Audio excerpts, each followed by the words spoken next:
Hi, I'm Keegan. Welcome back to GM Talks. I'm once again joined with my lovely assistant Brennan, and we're both lovely because we refuse to show our faces. And we are joined with by Neal Price. Neal is the lead developer for Scion Demigod with the Onyx Path publishing group, and I just wanted to welcome Neal to the show. Hey, thanks for having me on. Absolutely. So, what got you into Scion in the first place? Did you play a lot of first edition? Oh, I did. Yeah, I purchased the book off a still fairly new at the time drive-through RPG. Um, the first day it came out, I was super excited to get the PDF, and I later bought the core book. I was very excited by the whole concept, and at first I wasn't entirely sure what it was. I thought that perhaps it was another game in the World of Darkness, which I was a huge fan of.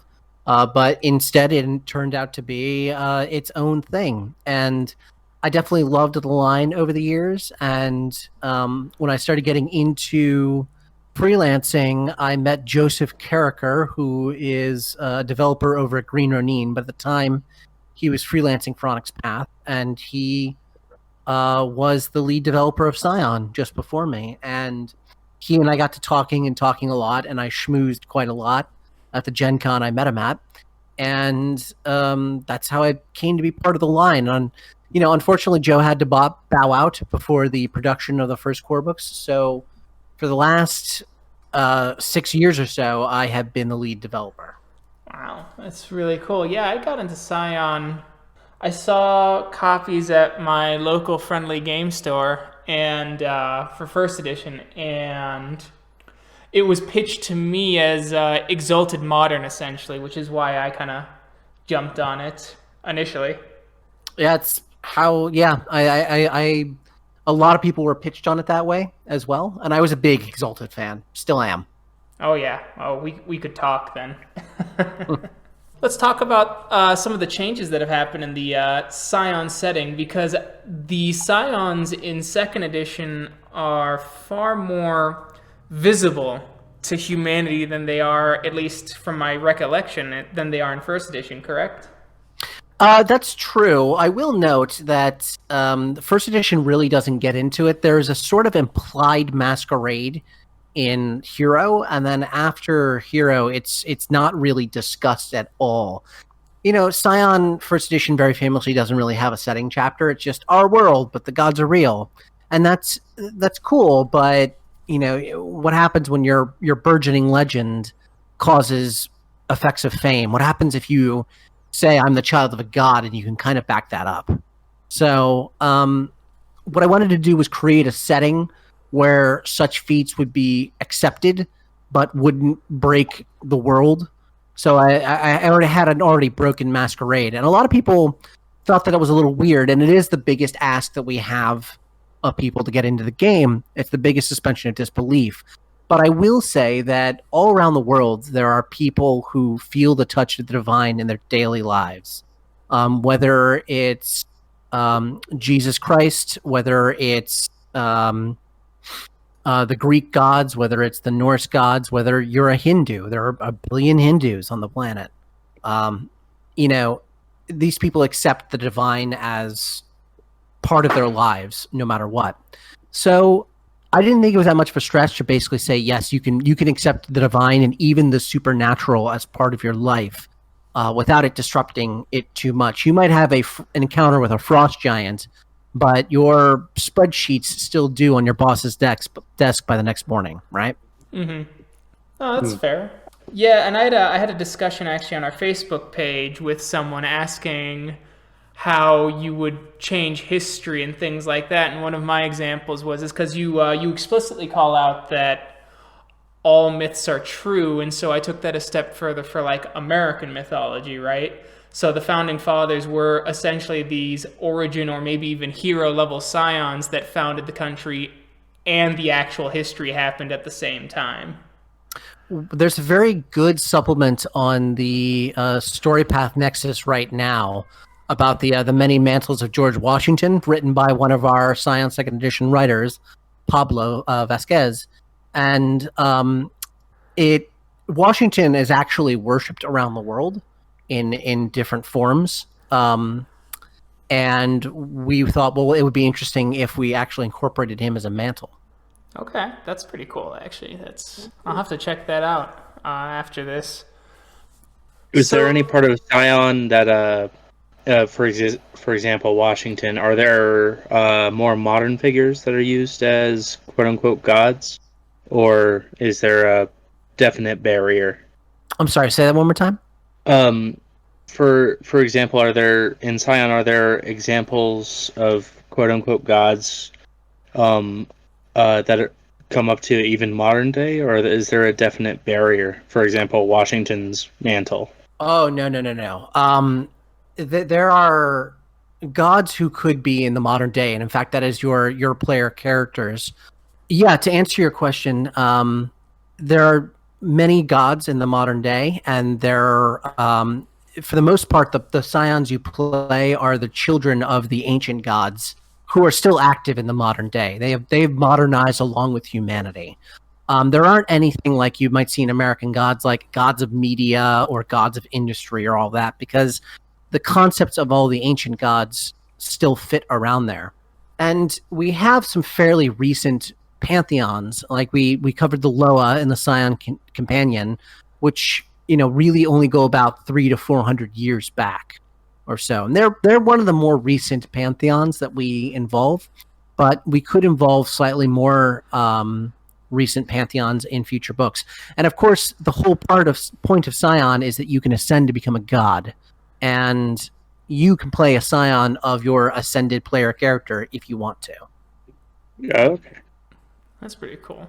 Yeah, I just so I guess my next question is that what kind of research goes into presenting all these sort of pantheons to the masses? Since I know you bring it up briefly regarding the Hindu gods, that these ones are still very actively worshipped and level of respect is required. So, what kind of research goes in to make sure that you bring that respect to the table? Well, for pantheons especially, we first try to find people who are experts in the pantheons, and we also try to find people who are culturally of the type of people who worship those pantheons. A lot of writers of color, a lot of marginalized writers, a lot of foreign writers, and so then we find them, and hopefully they have a good link into myth, or they have a good ability to research those sorts of things, and then we let them go. We wind them up and let them go, and along the way, I try to do my best to get sources from my Scion writers. I try to help them with what they can with research.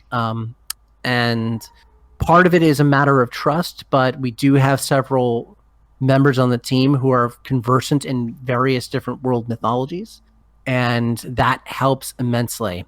At the end of the day, we're trying to make an entertaining game, and what I like to say is that there's a level of fictionality in the game itself. The gods that you're playing the children of aren't the actual gods in real life. You're playing a fictionalized representation of them. But it's still important to treat that with an enormous amount of respect, because these are people's cultures and people's religions that we're talking about. Even if those religions aren't actively worshipped now, they were once.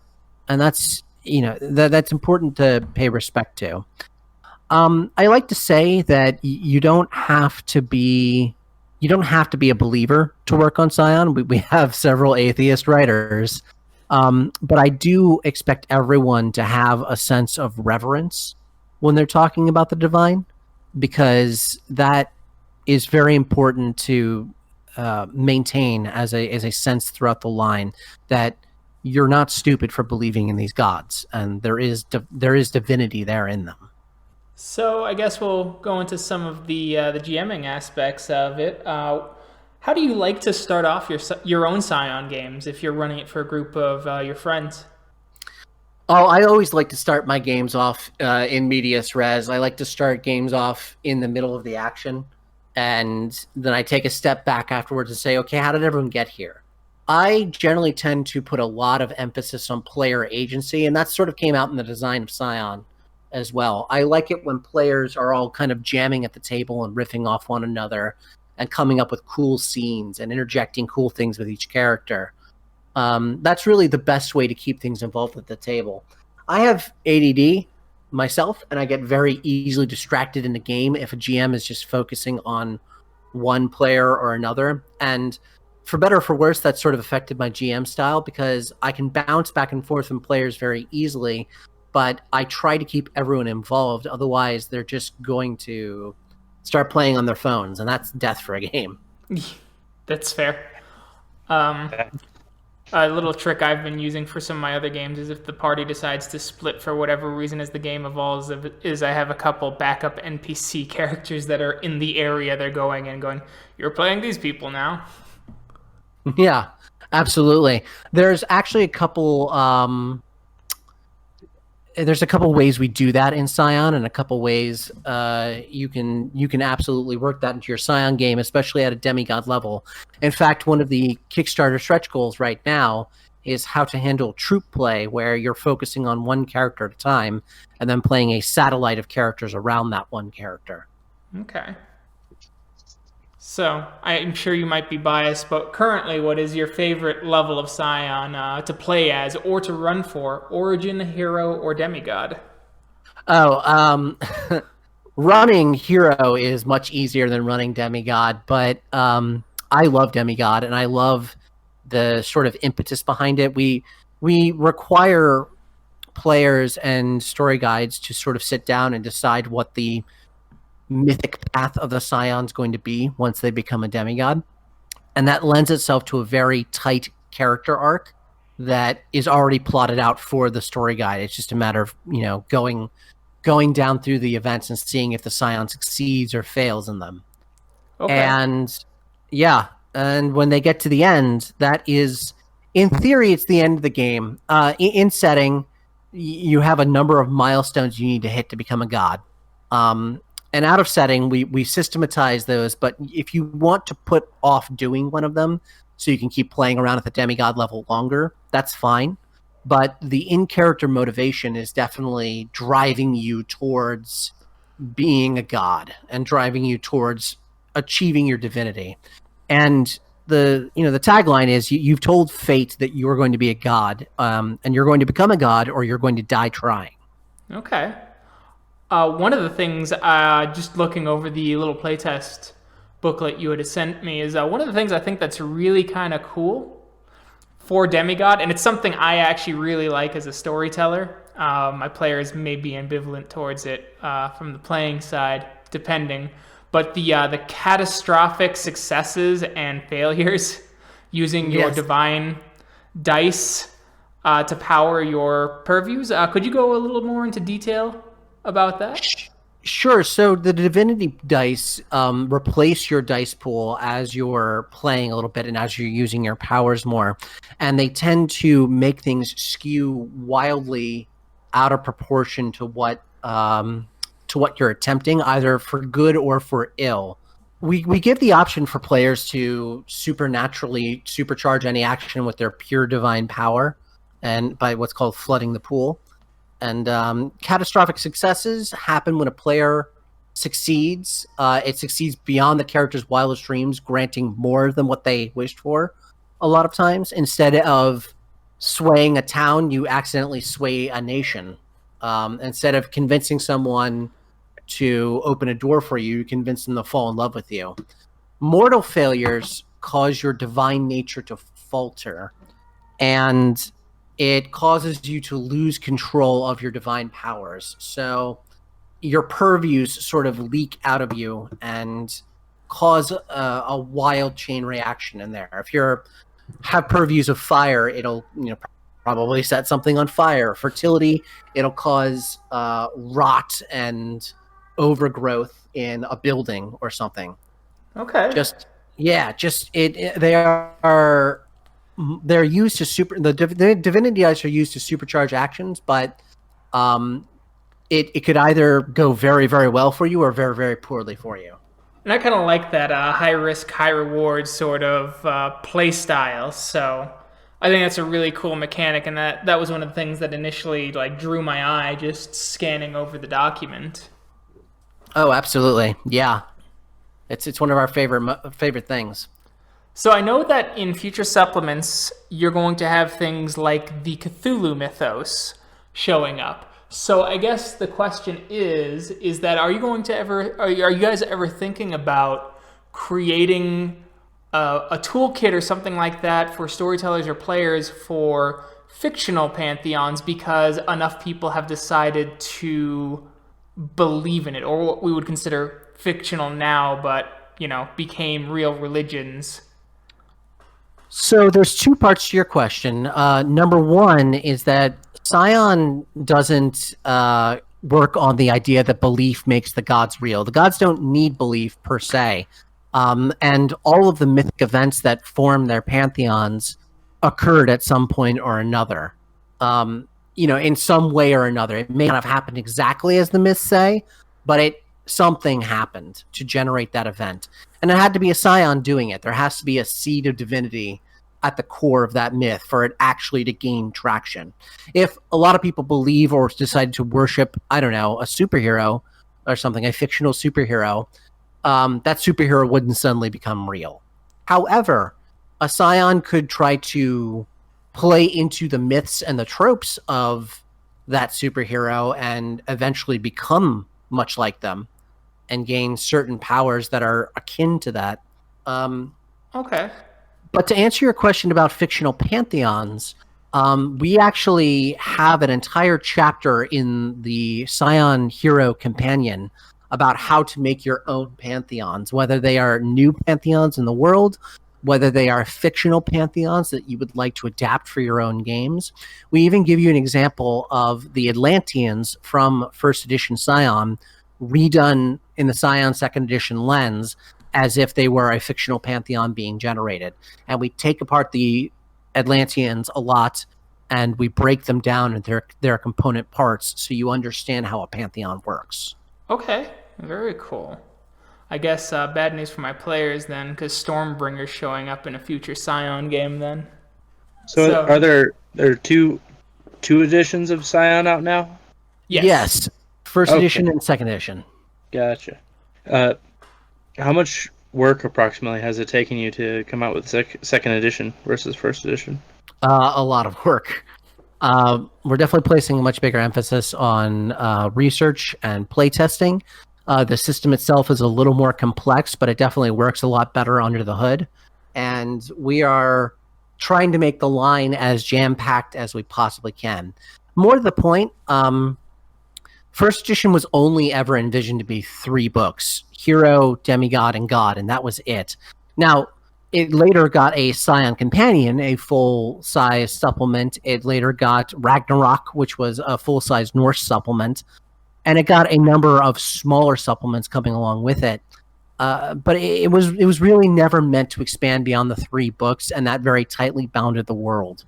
In Scion second edition, we envisioned this as a full line of RPG products. And that's what we have very much so in the works right now. A series of adventures, a series of supplements, many other things.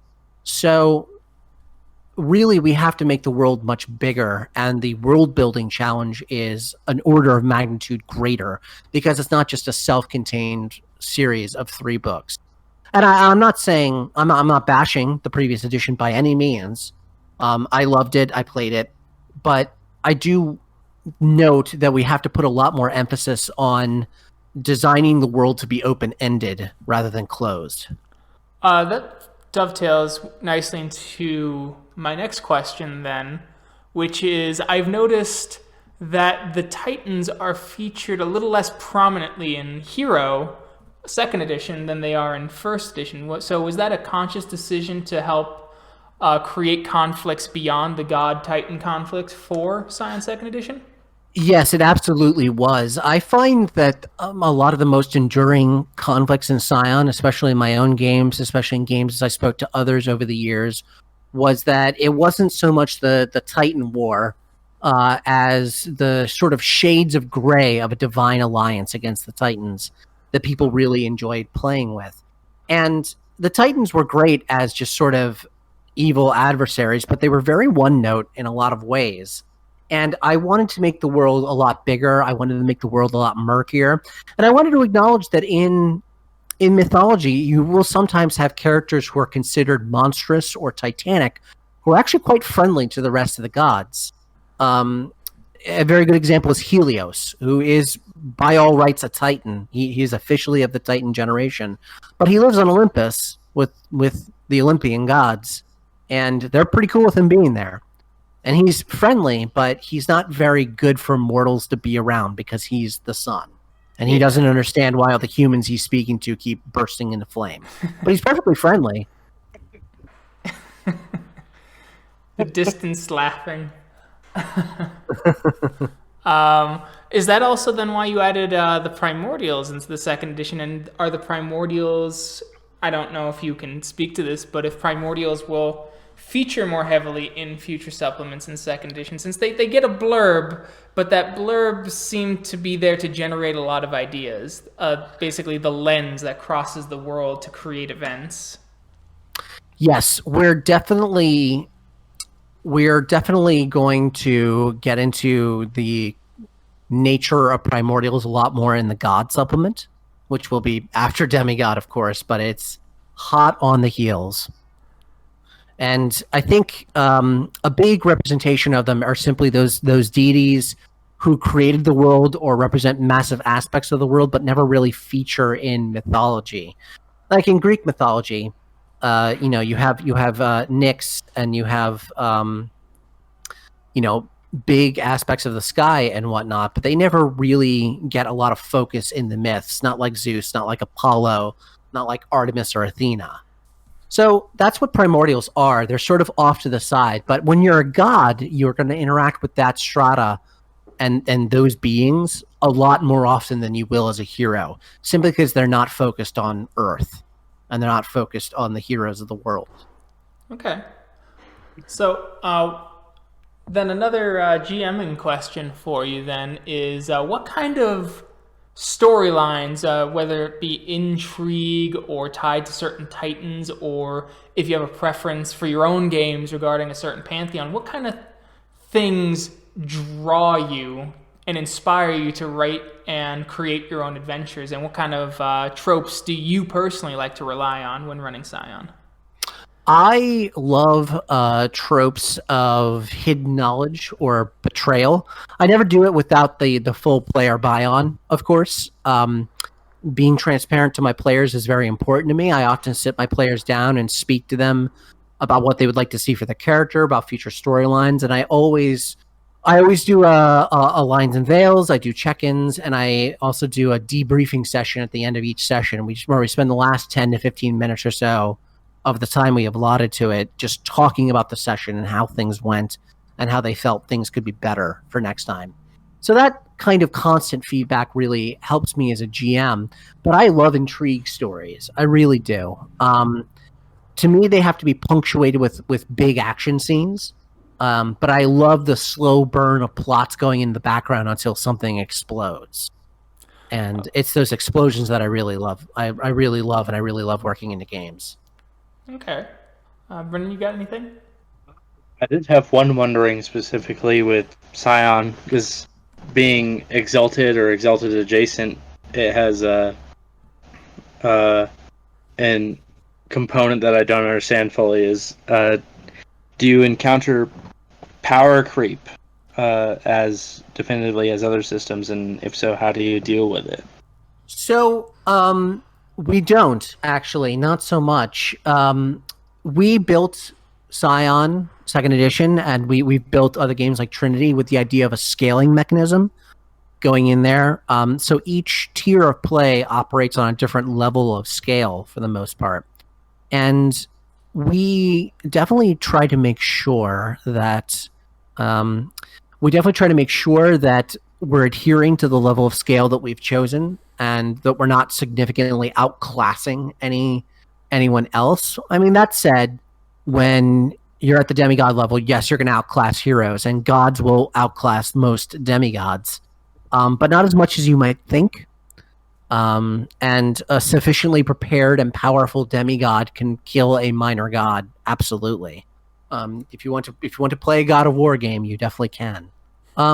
But in terms of power creep, no. We have everything locked down to a specific set of mechanics. Things are mostly mechanically locked. And unlike Exalted, we don't have to juggle thousands of charms around, each that might have slightly better effects than some other charm that was written in 3 different books, and the writer just simply forgot when they were making this new charm, which has happened. Power creep, we don't really encounter it too much in Scion, not so far at least. We'll see if that changes when we get to God. Splendid. I can show you at some point, Brennan, after this, what scale and stuff looks like when you're here in a couple weekends. So, moving from DMing real quick then, when you play in Scion, what are some of the tropes and character types that you like to fall back on or really enjoy implementing when you get to play? I really love Jack of all trades characters, and I'm actually pretty happy that Scion lets me play those types of folks. The story path system kind of pushes you towards specialized, but if you want to be a dedicated generalist, you absolutely can. Some of my favorite characters have been Scions of Lugh, the Irish god of excellence. Lugh is basically the second best god at everything. There's a whole really neat story about how he was brought into the Tuatha De Danann because he showed up at the gates, and he's like, well, hey, I can smith. And they're like, oh, we've already got a smith. And he's like, well, hey, I can be a warrior. And they're like, well, we've got a warrior. And they basically go through a dozen different jobs. And, he says, well, I can do this thing. And they're like, well, we've already got someone who does that. And at the end, he goes, well, do you have anyone who can do all of those things? And they were like, no. So they let him in. That's actually pretty great. But then it actually ends up with a lot of my characters. I end up playing a sort of lancer or beta role to another character's alpha. Not so much a support class as an off tank for the whole group. Okay. There's a lot. That sounds really enticing. Yeah. I don't know about yourself, but every time I've only run Scion twice now, or 2nd edition at least, and I get kind of superhero-y with it, is something I found. I think that's just probably my preferred play style, but if someone didn't want to go superhero-y with it, but they found that that's what they kind of gravitated towards just by mistake, what are some good tips that you'd have to make it feel more mythic? So we do push it towards the mythic in a lot of the things you do by having to fulfill deeds. But I'll level with you. There is a super heroic aspect to a lot of what you're doing, and I don't think I'm going to blow anyone's minds by saying that the other story path game we had, Aberrant, which is a superhero game, is some of those Aberrant rules, once they were play tested and cleaned up, found their way into Demigod, and they're pretty great. But in the Scion Companion, which is something I mentioned earlier, we have a whole list of what are called myth levels and mythic dials that you can dial up and down. And one of the things you can do is sort of power up or down the gonzo power level of the setting itself. And if you want to, you could play a very subtle game where the gods barely have any power at all, and you're mostly capable of minor tricks, but you're still bound by fate. And you could turn it up to a sort of mid-level where there is a sort of full masquerade, and things are secretive, but it's not all super heroic, high-flying powers all the time. One of the other ways you can definitely do that is to venture into Terra Incognita. Terra Incognita are mythic places in the world that are attached to the world, but may not necessarily be on any map. If you sail off the coast of Ireland in the right way, you can come to some of the famous islands in Irish mythology. If you sail in the Mediterranean the right way, knowing the right incantations, you can reach Atlantis. And there are many, many, many such places in the world where there are hidden realms tucked away into the nooks and crannies that are bigger on the inside than they have any right to be. So a lot of those places, the mythic is not just accepted, it's a part of daily life. and going there makes you feel like you're in another world, albeit one that's attached to this one. So that's really what we push a lot of people to do in Demigod, is to go venture into more of the Terra Incognita. What's beyond the core books, obviously, what sort of reading material would you suggest, or do you read to get you excited about running Scion and you just use as inspiration or your go-tos? Well, first edition Scion's go-to was American Gods. American Gods was sort of all throughout Scion itself, but I think that they kind of lost sight of it when they decided to use Exalted system for it. Because Exalted, I'm sure you guys have played Exalted, and it is very heavy and very flashy. And it didn't exactly jive with the gods are still kind of secret thing that Scion first edition had. So for second edition, the big inspiration I looked to was the comic series, The Wicked and the Divine by Kieran Gillen, where every 90 so odd years, several gods are reincarnated on Earth and have their full divine powers. And after 2 years, they all die. But for those 2 years, they are rock stars and literal gods on the planet.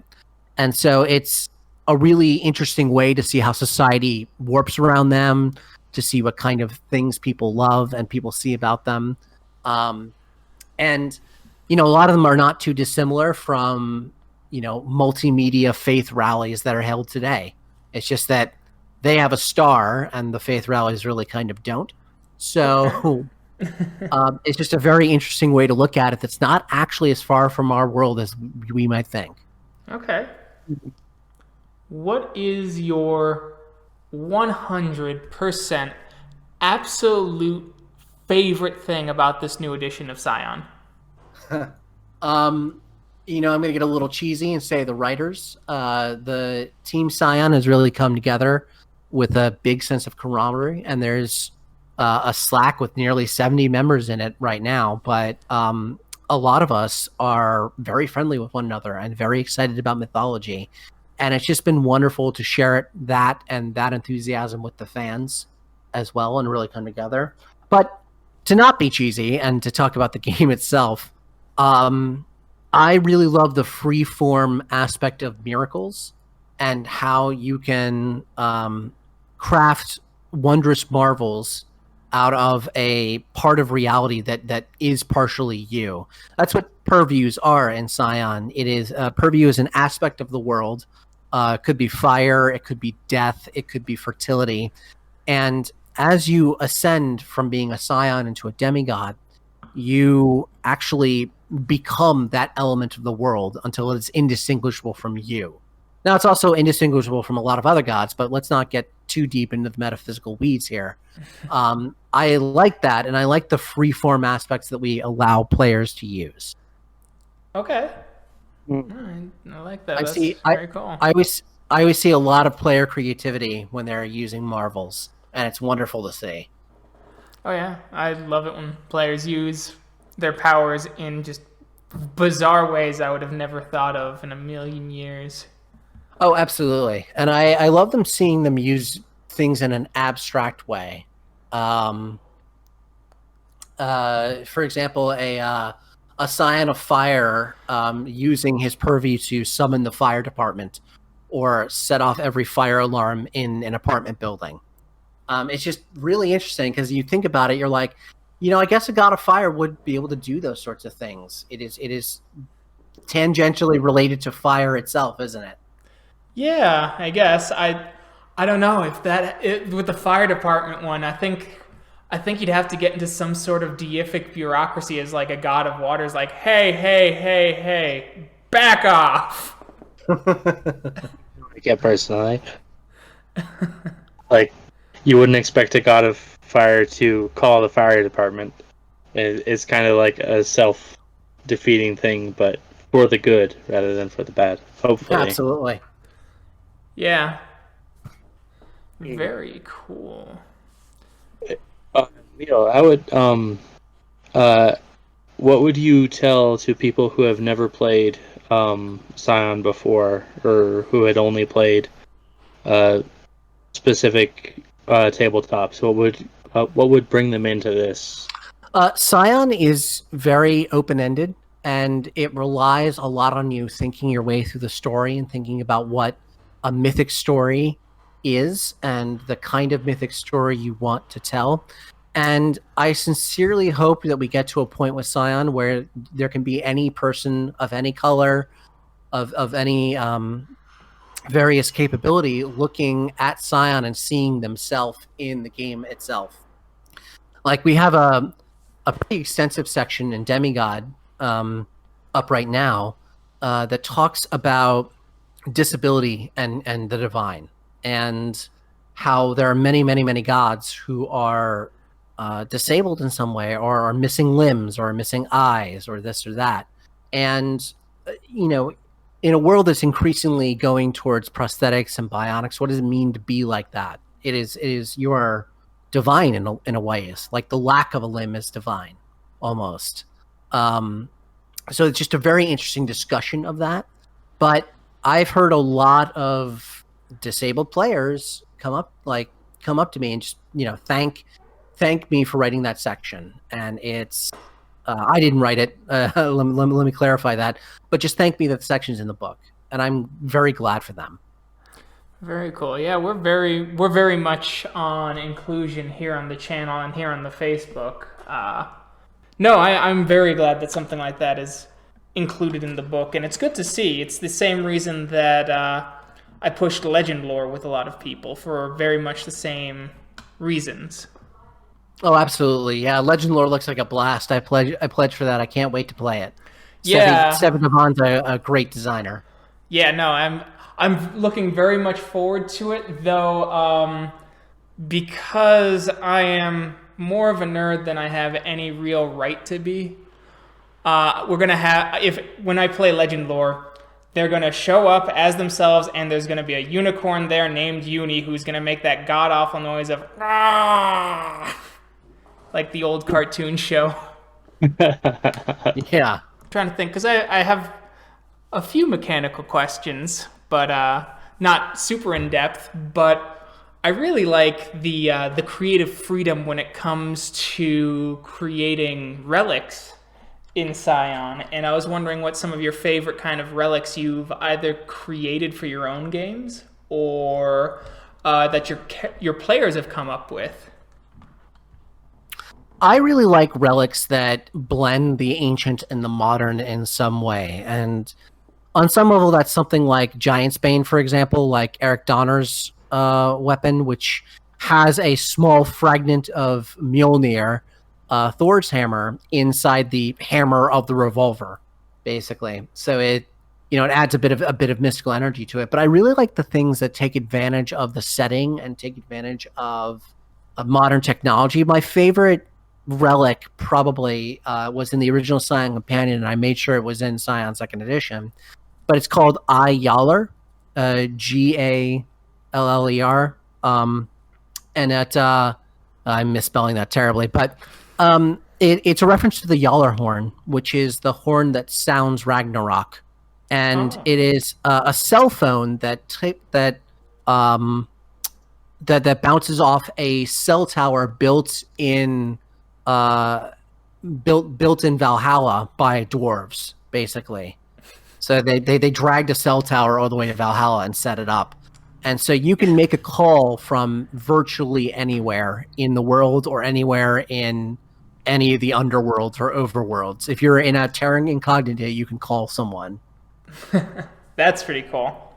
Yeah. The one I came up with for the GenCon game earlier this year was the Blade of Ecclesias, where it was the Norse gods traded for a fragment of Ecclesias's staff and created one of those military combat knives that you can unscrew and medical supplies come out. So it gave you enhancements on damage and healing. Oh, that's great. That's a great concept. I like it a lot. I do like the interconnectedness of gods, and I really, really think that was a great addition to the setting, because the gods did feel kind of siloed in 1st edition. Oh yeah, no, absolutely. I think making the gods feel a little more included in the setting, and making them make sure they like I said before, one of the major goals I had with this edition was to open it up and really make everything, take everything out of its silos and mix everything together. And that did mean a decrease on the focus of the Titans, for example, as ultimate baddies. But I think we made up for it in the fact that you can have inter-pantheon rivalries, you can have intra-pantheon rivalries, and the gods really feel like a presence in people's lives. Yeah, no, you absolutely succeeded on that front, so.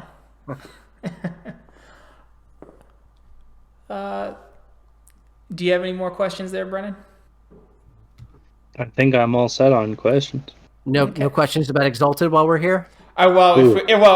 If you want to lose focus on Scion, my boy, I am ready. You and Keegan can probably go on Exalted per 2 or 3 days. I'm just guessing from Keegan's side. Yeah. When I'm not developing Scion Demigod, I'm also developing Exalted Essence Edition for Onyx Path with my co-devs Monica Specca and Dixie Cochran. Oh, that's cool. No, I'm interested in essences because I haven't touched 3rd edition Exalted yet. I did a ton of 2nd edition where I had campaigns that lasted like 4.5 years, sort of like epics. And so part of the reason I haven't touched Exalted yet is every time I've picked up an Exalted game, the game's length is at a minimum 1.5 years, and I wanted to try and like shotgun through the rest of my collection at least of games. So it's been on the back burner. But I am so ready to try out 3rd edition. I am ready to dive in.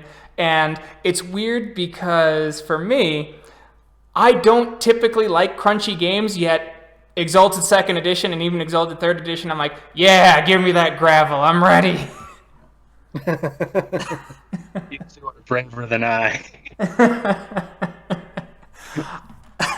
So I think Essence Edition, we are trying to make it to be the best entrance people can make into Exalted period. I've been in the fandom for almost 20 years at this point, since 2001 when Exalted 1st edition came out, and ever since then people have been asking for a streamlined Exalted that still felt like Exalted, and no one's really hit on the secret sauce just yet. There's been a lot of really valiant attempts, a lot of really awesome games that came out of that, but we just decided to finally just do it. So Exalted Essence Edition, what is the core of Exalted, what is the essence of it, and hopefully it'll be a lot easier for new players who've never used Exalted before to really get into this big awesome game. No, that's cool. I'd heard, I may have misheard when I listened to a Twitch stream during the Onyx Path con, was that in essence the different Exalted types are going to be closer in power level. Is there any truth to that, or am I just crazy? Yeah, no. That's absolutely true. We wanted to make sure that that you could have a mixed party of Exalts. We weren't going to give you just a huge smorgasbord of player options and then just say, oh, well, one of you can play you can all play Solars or Dragon Blooded or Lunars or whatever. You can't mix and match. We didn't want that, but we also didn't want the Dragon Blooded and the Solar game to feel depowered or deprotagonized or left out. Mm-hmm. So each Exalt type has a specific focus that I think really comes out in play, and they all shine very well. Okay. And since I can convince you to pick up Essence Edition and play that before 3? Maybe. Well, I'll tell you what. I'd be happy to come on and talk about Essence more at length. If you want to bring my co-devs on for an interview sometime in the future. Oh, I'd absolutely love that. That'd be cool as well. Yeah, because I actually kind of like the power differences. That's just a personal flavor of mine, and how I try and do it is in lore differences, basically. Like, so you have a Dragon Blooded with Solars, and they're the only ones who can actually use like their peripheral pools of essence in public places. Yes, absolutely, and then that's still in the game. Yeah. So No, I'd be very curious about it. Do you have it? So I guess we'll ask then, since we're kind of famous, or I guess internet famous for 800 followers and 94 now YouTube subscribers, is our World of Darkness stuff. What would you say your favorite new and old World of Darkness lines are? My favorite World of Darkness line is probably Wraith. Vampire's a very close second, but probably Wraith. And my favorite Chronicles of Darkness game, I would have to say Promethean. So I had the good fortune to write on Vampire. I had the good fortune to write on Wraith, and I had the good fortune to write on Promethean. And I like games that, I've run my share of very long games, and I've run my share of games that last years. But one of the things I really love is having a set story arc that you can play and get to the end of. And Promethean, kind of like Demigod, which is where I actually got the idea from, and asked my writer to create it for me, is that you plot out a very tight character arc that ends with your character becoming human. And you have to succeed or fail at each step of the process. And there are step backs and this and that. And that's the nature of the game, but that's a sort of sub-game that you're going to the overarching story. And I really like that. I really like each character having their own private arc. Oh, that makes perfect sense to me. We do have one last canned question that we always ask everyone who comes onto the show. And I'll give you as much time as you need to think about it. But my curiosity is if people, resources, etc., was not a hurdle in the slightest, what would the dream campaign of any game look like to you to run? Well, as big a fan as I am of the Great Pendragon campaign and running it through there, I would love to run a Scion game that goes from origin to God and hits each tier along the way and really maybe tells a story a lot like Arthurian legend, and maybe even referencing some of the Arthurian myths because I love them so much.